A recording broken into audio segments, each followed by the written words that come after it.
ว่าฉันนั้นชอบเธอขนาดไหนไม่ถึงกับเสี้ยวหนึ่งที่เธอคิดเอาไว้รู้ไหมเวลาฉันใกล้เธอทีไรแทบหยุดหายใจทุกทีไม่รู้เธอจะรู้ไหมว่ามีใครสักคนเขารอที่จะดูแล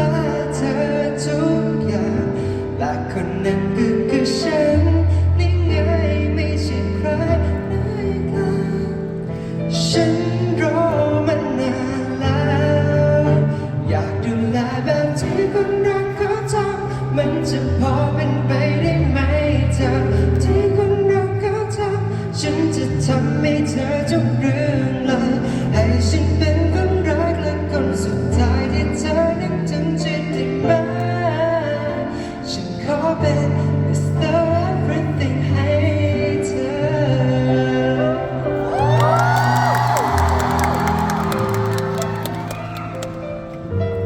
Mr. Everything เข้ามาอย่างกันเนี่ยยังไม่มาสายนะครับ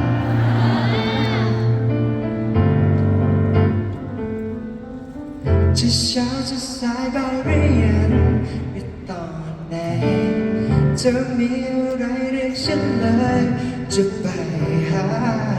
ฉันพร้อมจะ stand by ทุกเวลาเมื่อไรที่เธอนั้นมีปัญหาไม่รู้เธอจะรู้ไหมว่ามีใครสักคนเขารอที่จะดูแลเธอทุกอย่างแต่คนนั้นก็คือฉันนี่ไงไม่ใช่ใครไหนไกลฉันรอมานานแล้วอยากดูแลแบบที่คนรักเขาทำมันจะพอเป็นไปได้ไหมเธอ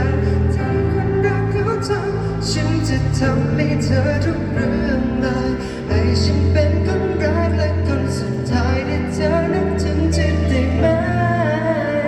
ฉันขอเป็น Mr. Everything ให้เธอ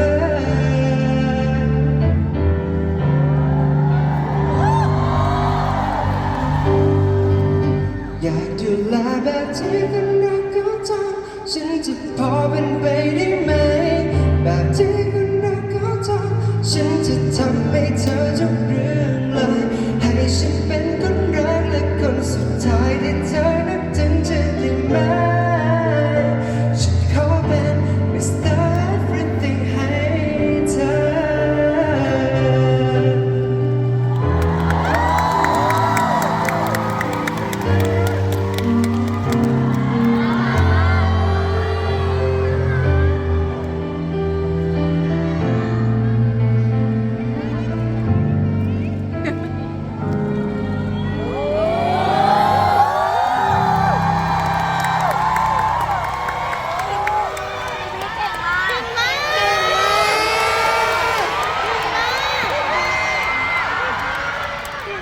แล้วเจอกันในคอนเสิร์ตครับ